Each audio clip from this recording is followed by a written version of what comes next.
Hello, everyone. My name is Daria Mordashova, and the title of my talk is Comparative Constructions in the Russian Constructicon, Families and Clusters. First of all, I'm going to make a short introduction into the presentation of comparative construction in typology, the structure of such constructions and their major types. Then I will proceed with an overview of comparative constructions in the Russian Constructicon. And after that, we'll dive a little bit deeper to the semantic subtypes of comparison and their internal structure.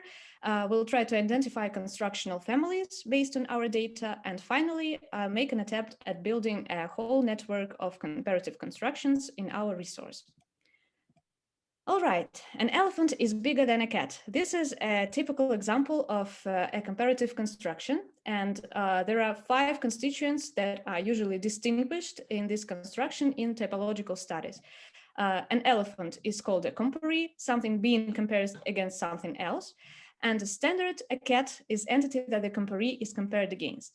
They are compared, of course, based on some parameter or property of comparison. Here it's the size of these 2 animals. And there are also grammatical markers of comparison, the marker of the standard, which is the conjunction then, and the degree or parameter marker, which is the suffix er here.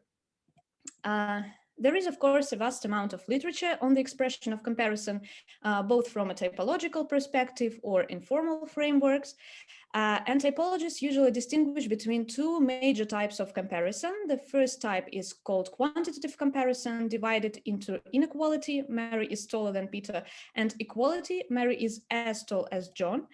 And the second major type is called qualitative comparison, which deals with similarity of 2 entities, either real similarity, Peter is like Mary, or unreal or pretended similarity, sometimes also called simulation, Peter behaves as if he were a child.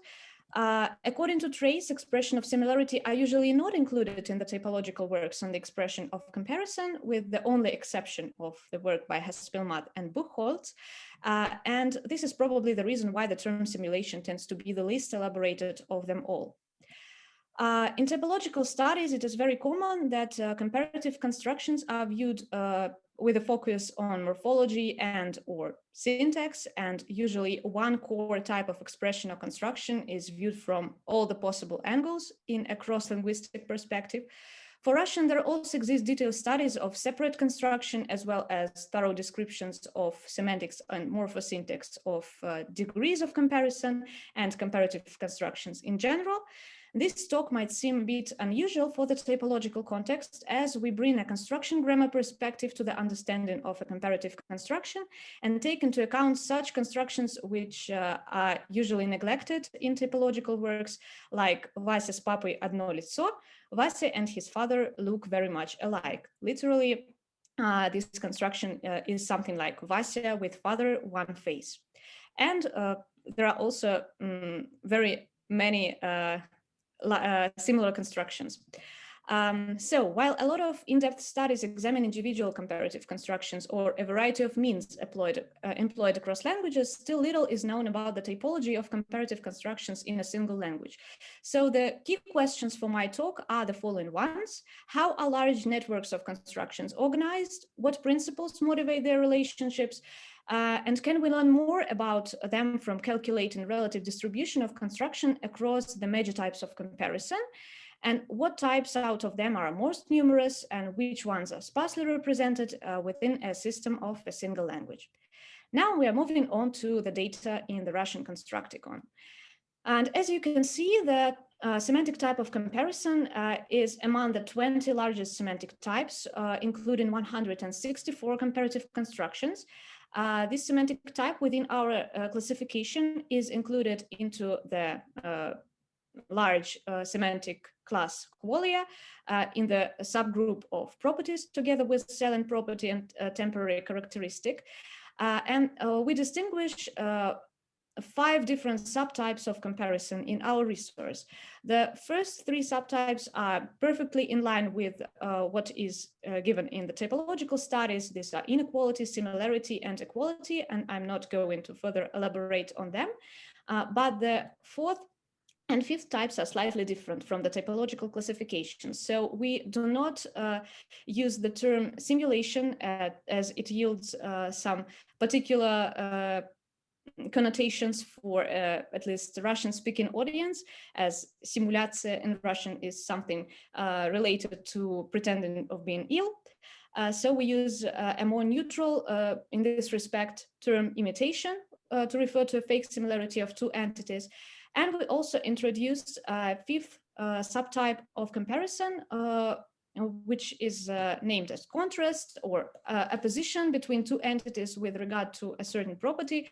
And this term should not be confused with contrast in discourse studies or information structure theory, which is closely related to such terms as topic and focus. So this is more like semantic or content category synonymous to an opposition, rather than something from the discourse theory.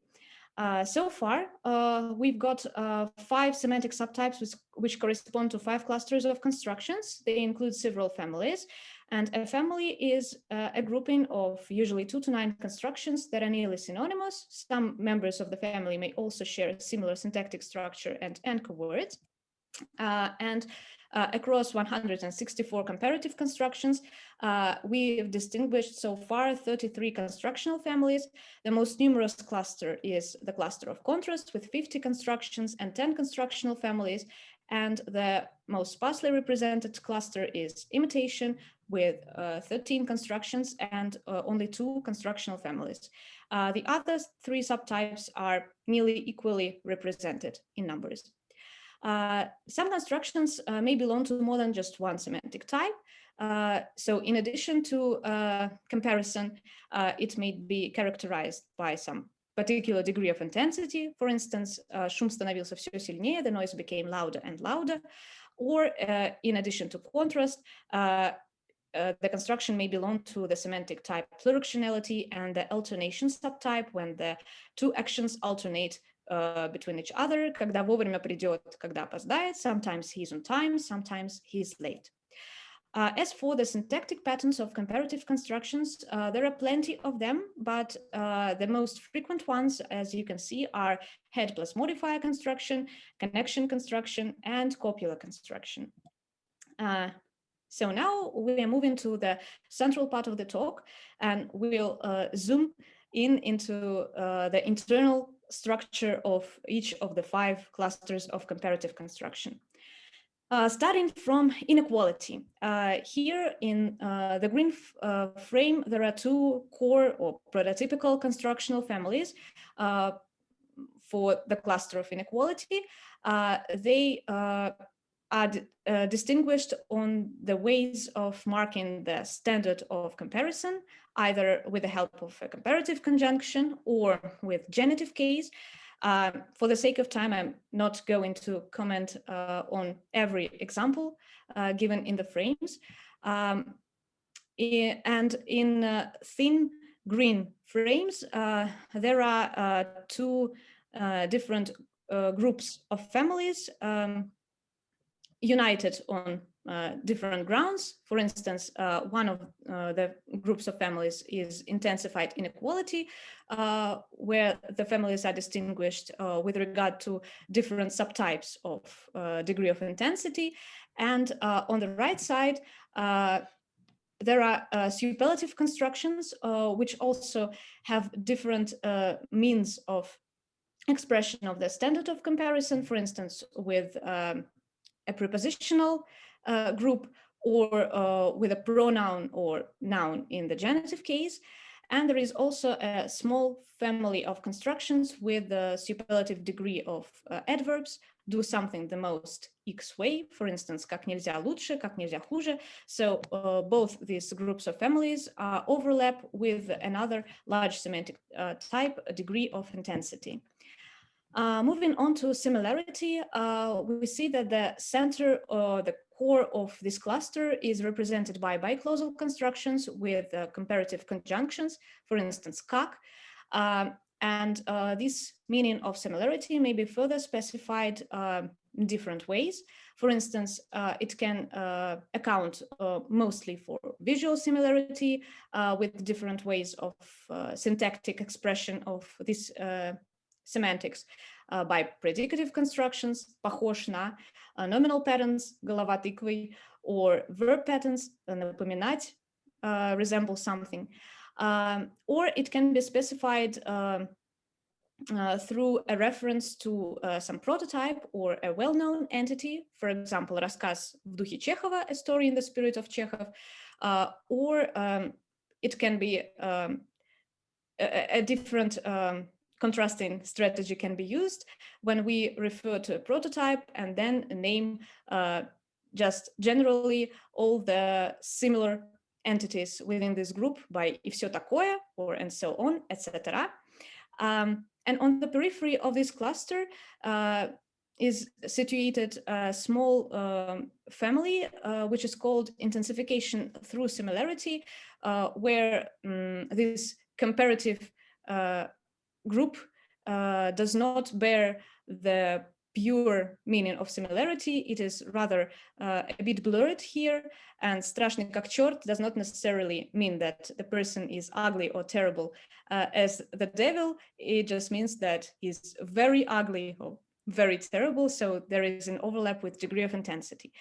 And I would also like to give you an example of a nice family of constructions. So we'll zoom a little bit into this cluster and look into the family similarity through a reference to a prototype or a well-known entity. You see that all these constructions are very much alike in terms of both semantics and syntax. We have these anchor words сродни, наподобие, в духе, на манер, по типу, в стиле, and типа. And the first two anchor words are derived denominal prepositions. And the other anchor words here are rather prepositional phrases or already derived prepositions. So this is a debatable question. Probably we deal here with an instance of incipient grammaticalization, or if you wish, constructionalization. But the analysis of this issue falls beyond the scope of this talk.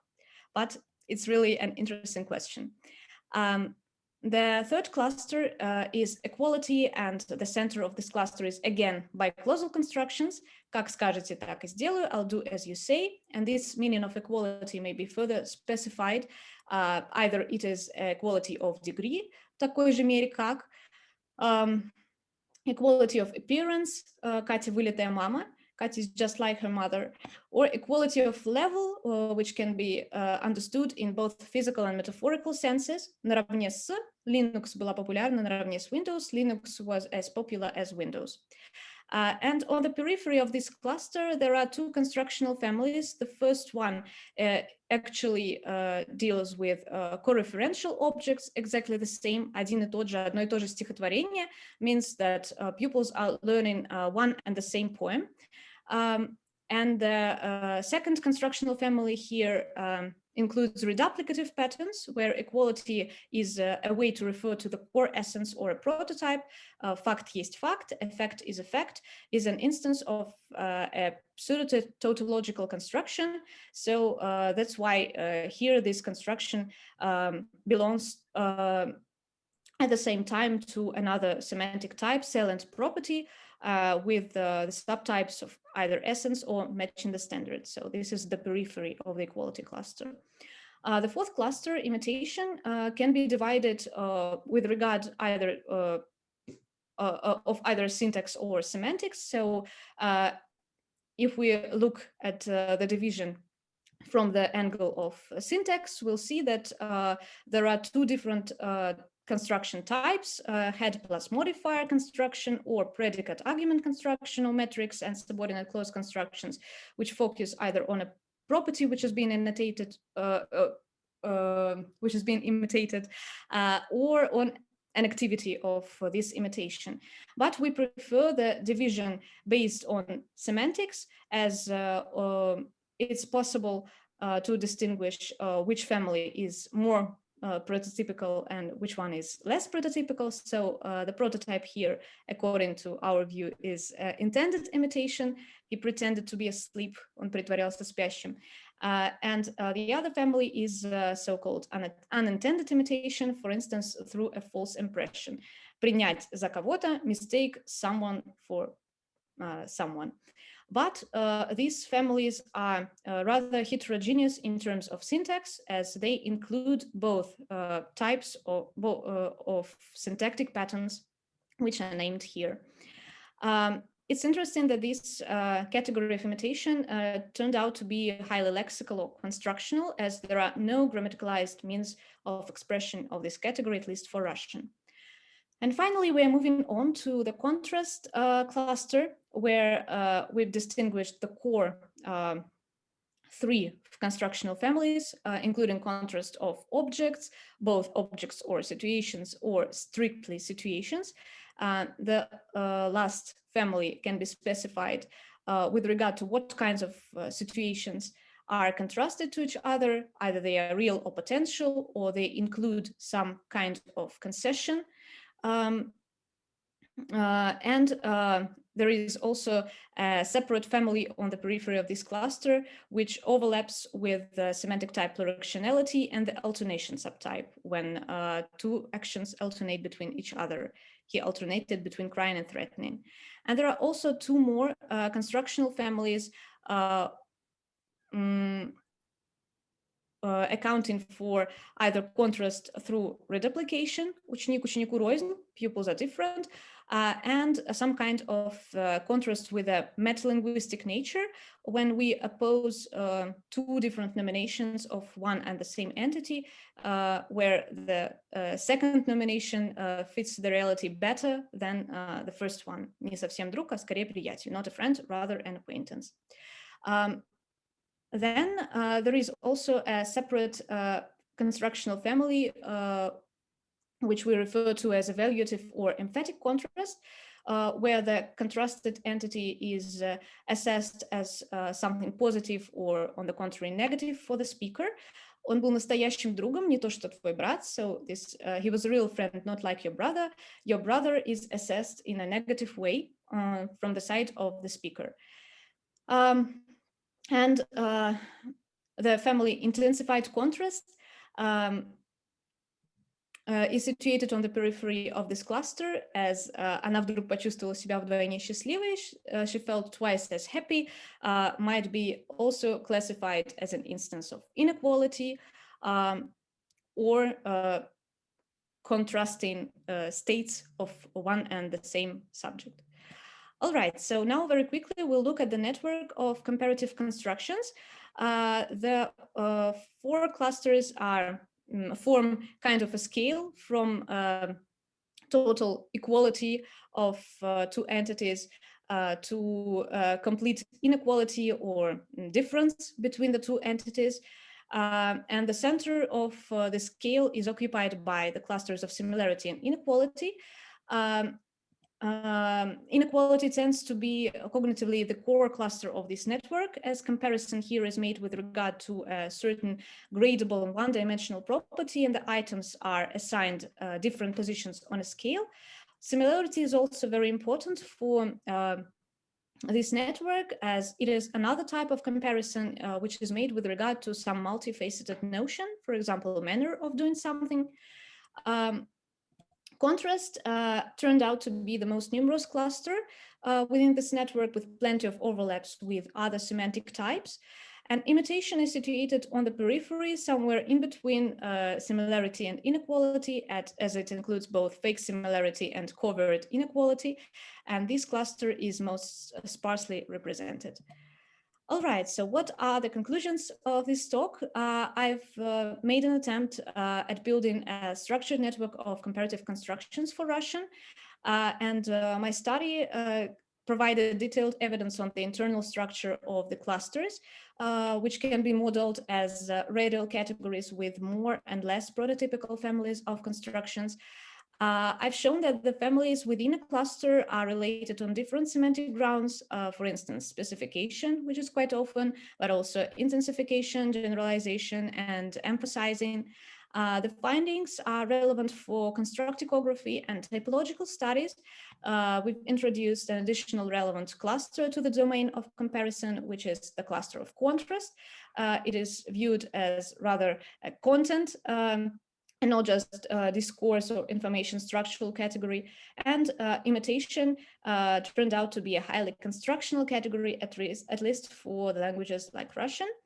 And accounting for construction, as opposed to focusing solely on morphological or syntactic means of expressing comparison, significantly expands the representation of the comparative domain in a given language. These are the references. Thank you for your attention.